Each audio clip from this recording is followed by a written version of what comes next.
You are tuned in to Kids In the Pit.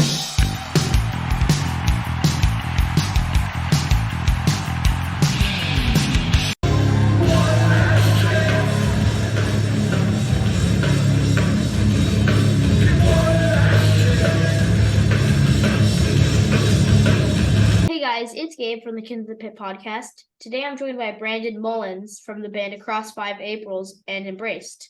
Thanks, Brandon, for joining me today. Mind if I ask you some questions about your bands?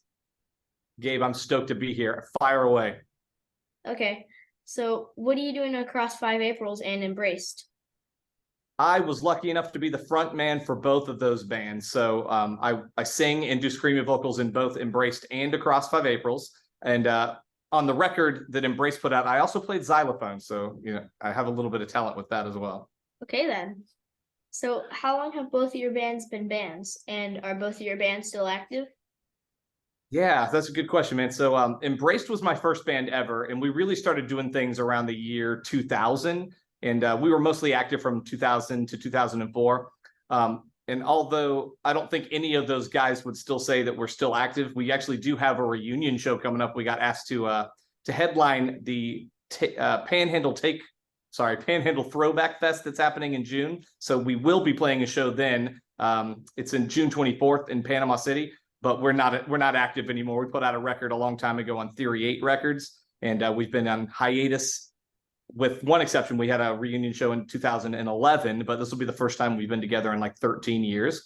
Across 5 Aprils, on the other hand, is still technically active now. We took a hiatus for a while, but that band started around 2001. And although we took a break until about right after we got off tour in 2008, we took a little break. We're technically still active now, doing about 4 or 5 shows a year, but it's mostly like weekend warrior stuff. We played Furnace Fest when they brought it back in 2001. And since then, we kind of got bit by the bug, and we're trying to do like 4 or 5 shows a year. And we've got another show coming up this June as well. Cool. By Panama City, you mean Panama City, Panama or Florida? Great question. Panama City, Florida, the Panhandle of Florida. Okay. That's home for me. I'm a military brat, so I moved around a bunch of different places, but we kind of landed in Panama City. So that's home for me. I call Panama City home. Cool. So where did Across 5 April start, and do you all still live there? Yeah, so the band claims Chattanooga, Tennessee, although we're kind of spread out all over the place. The majority of them still live up in that area. Some of them are in like Dalton, Georgia, which is really close to Chattanooga. And another one's in a little town called Ringgold, which is also really close to Chattanooga. But myself and Jason live down here in the Tampa area. I'm in Clearwater, and he's over in Tampa proper. Cool. So how did you guys come up with the name Across 5 Aprils? It's a cool name. Oh, thank you. I appreciate that. So the name came from a book, actually. It was written, it's a 6th or 7th grade novel that was written by somebody named Irene Hunt. And I think they just thought the name was cool. But back when they formed the name and we came up with that idea, the literary thing was kind of popular. Like bands like Poison the Well and As I Lay Dying had also been doing things like that. So we stole the name from a popular book about the Civil War. So that's where the name Across 5 Aprils comes from. The Civil War lasted 5 years and 5 Aprils. That's where it came from. Oh, okay. So for those not familiar with Across 5 Aprils, what song should they look up? And do you have a favorite Across 5 April song? That is a great question.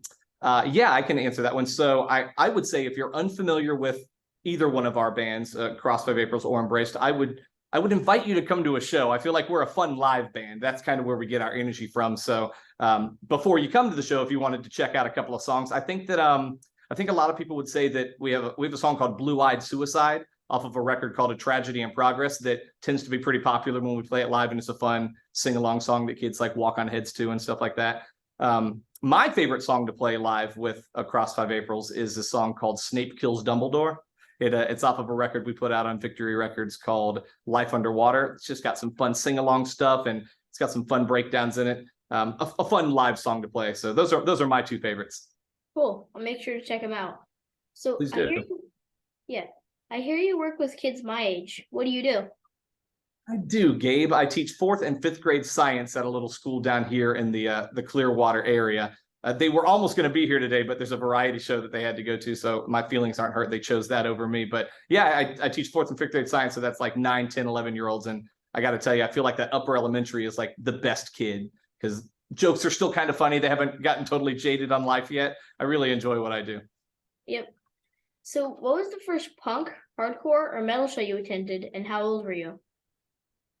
I love that question. Oh man, that I get to go back down memory lane a little bit. Okay, so you're not asking what my first concert ever was. My first ever concert was a band called Hootie and the Blowfish.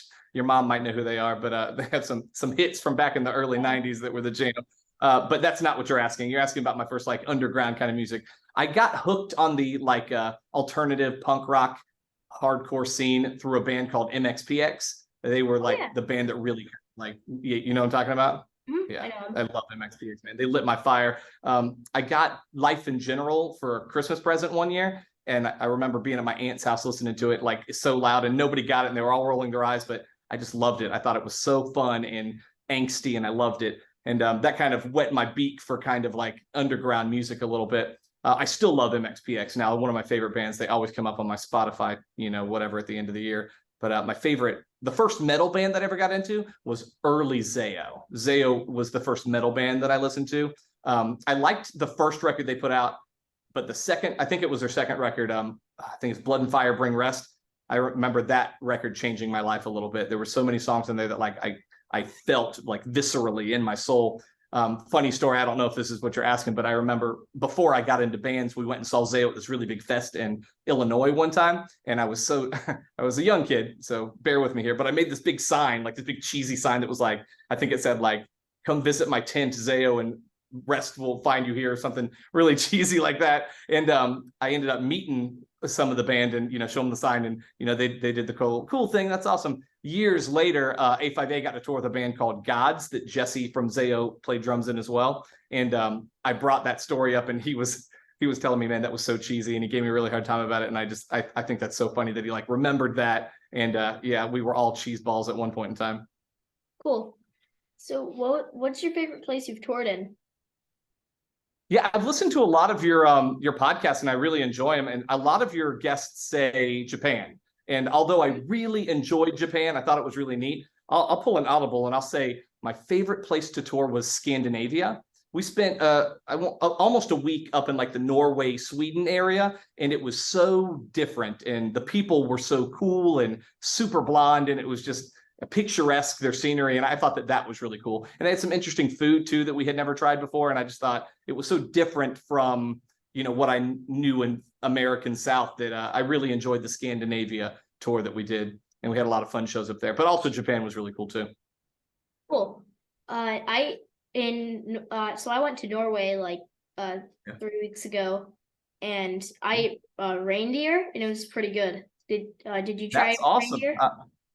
I don't think so. They were calling it a lot of like local names that I don't know. The meal from there that I really remember, you're 10, maybe this is one of my favorite meals when I was your age, but you ever had macaroni and cheese with hot dogs chopped up in it all mixed together?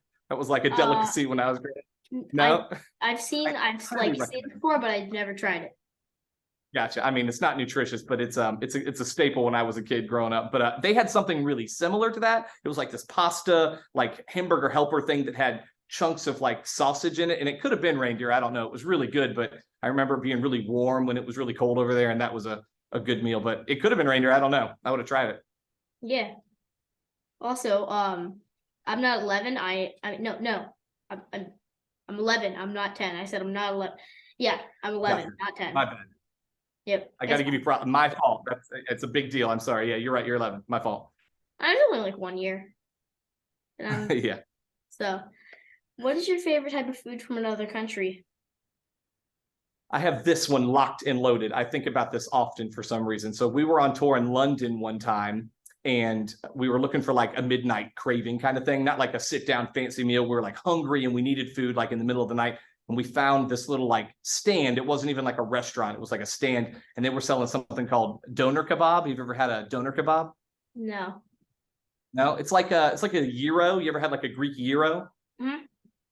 Kind of like that. So it was like a doner kebab that had this like mixture of lamb and beef on it. And it was the biggest and it was so tasty and it was super cheap and it was buy one, get one free. And maybe that's what stuck in my head too, that it was like cheaper than most, but man, that meal was so good. It was like street food, doner kebab, loved it, would love to go back and eat it again. But I thought of like the strangest thing I've ever eaten. Can I tell you that story? I thought that was kind of neat. We were in Japan, and we don't speak the language, and nobody reads Japanese in my band, at least. So the tour manager that was driving us around, we were asking him, hey, could we please have like a really authentic sushi meal? We would love to do that while we're over here. And he was like, yeah, we can make that happen. And so he took us to this place, this little hole in the wall, super authentic, kind of like Japanese sushi. And they gave us a whole like platter of stuff. And so we try it all. And some of it was really gross and some of it was good. The stuff I remember thinking was not very good was like sea urchin. It was like gritty and I didn't appreciate it. If you love sea urchin, that, more power to you. But for me, I didn't enjoy it.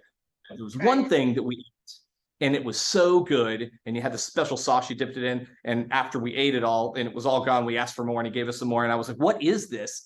And he said, it's raw horse. And I remember being like really like bummed that I was eating horse. And I was like, oh man, I'm so sorry. But we've been driving around Japan for like a week now. I don't see like big horse farms everywhere. Where are these horses? And they said they import it all from Texas, which I thought was even funnier. Texas? Like they get it from Texas, so they import their horse from Texas so that they can eat it in Japan. I thought it was really interesting. Okay, then. That's kind of funny because you're from did you live in Tennessee during that? So I was kind of homeless at that time. Probably I was like living out of the van, so I would claim the Chattanooga area, but I think I still might have been like Panama City centric at that time, but not in Texas for sure. But yeah, you weren't like super far from Texas. No. And then there were like horses from Texas in Japan, which is kind of like a taste of home kind of. We flew out of Texas to get to Japan, so maybe the horse was on the same shipment. I don't know. Maybe they just like stuck it in the cabin. Maybe packed it up and like I doubt they flew over the whole horse. I bet they processed it and then flew it over. Yeah. Could be. I don't know. It's a good question. We should look into that. Or maybe there was just like a horse. What if there's a horse as a pilot? Horse air. Yep. Neigh Maybe. air, I guess. Neigh air. Winnie air. Hello, this is your captain speaking. Neigh, neigh. I don't know how to sound like a horse, but I'm just gonna say that. That was pretty good. That sounded good. Yep. Anyway, what was your favorite TV show and movie when you were my age?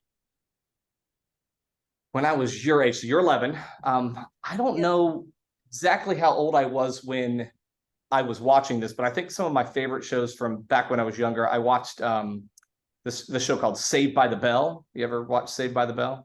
Heard of it.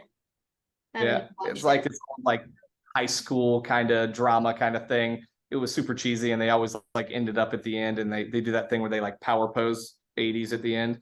I like that a lot, especially the older ones, like when they got in high school, not so much elementary. But I also liked Nickelodeon had this thing on at night called Snick, like Saturday Night Nick, and they had the show called Are You Afraid of the Dark?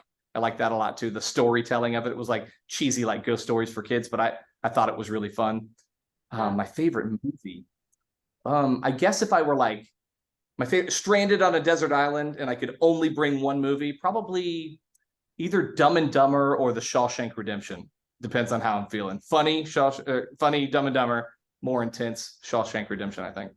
Cool. Well, if I was on an island, I don't think my first thought would be to bring a movie.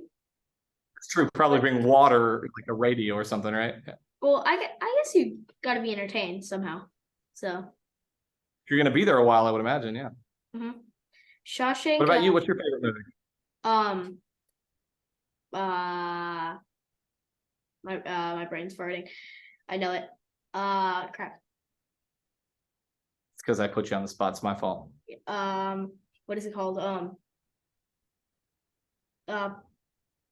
Probably Evil Dead 2, maybe. All right. I watched it recently. The new Evil Dead, not Evil Dead 2. The new one was very Evil Dead Rise. Have you seen it? I think so, but I don't remember it like super intently. I like the horror genre. Is that your favorite genre? Yeah. Okay. My wife does like monster movie makeup.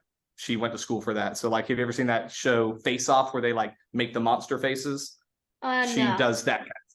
Now it's pretty cool. It's like a reality show where they like make monster faces out of prosthetics and stuff. She does that in addition to many other things, but that's what she went to school for. It's kind of cool. She's worked on a couple of like indie movie sets, so she's got an IMDb profile. Oh, okay. So, when you drink cereal, milk before cereal or cereal before milk? Yeah, I don't want to hurt anybody's feelings here, so I don't know what your stance on it is, but in my humble opinion, if you are putting milk in before the cereal, you should be on some kind of watch list. That seems really strange to me. Yeah, Mom. I don't I don't eat a lot of cereal anyway, but it's definitely cereal first, milk second, Yes. in my humble opinion. Yeah. And you're crazy because you need soggy cereal, so it takes all the flavor, and then actually, so the milk is good afterwards.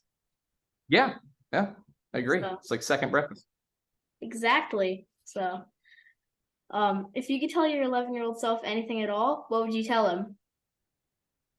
I love these kinds of deep, thoughtful questions. I would say I would tell my 11-year-old self to start investing in the stock market immediately.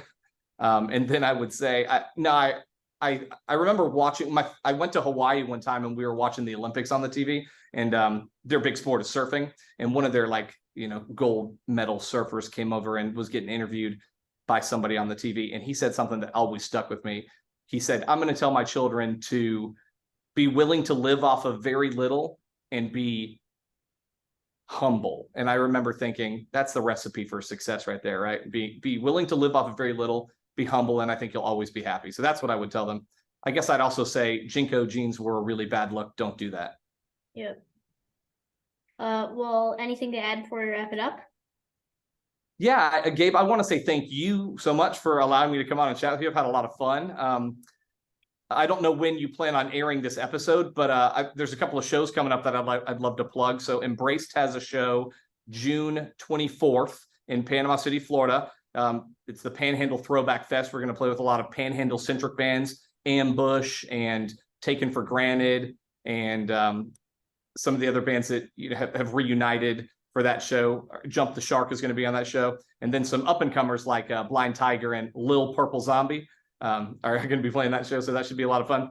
And A5A has a show in Birmingham, actually. So the people that put on Furnace Fest are doing a benefit bash. So we've got a show there June 17th. It'll be with Darkest Hour, Acacia Strain, Capra, Maylene and Sons of Disaster, Holy Gold, and a bunch of other really great bands. So if any of your listeners wanted to come up and say, hey, I'd love to chat with you. But other than that, I just wanted to say, thank you for your time, man. This has been a lot of fun. Thanks. Well, thanks, Brandon, for joining me today, and thanks to all of you for watching or listening. Please subscribe to my YouTube channel or follow me on Spotify and other streaming platforms. Until next week, bye!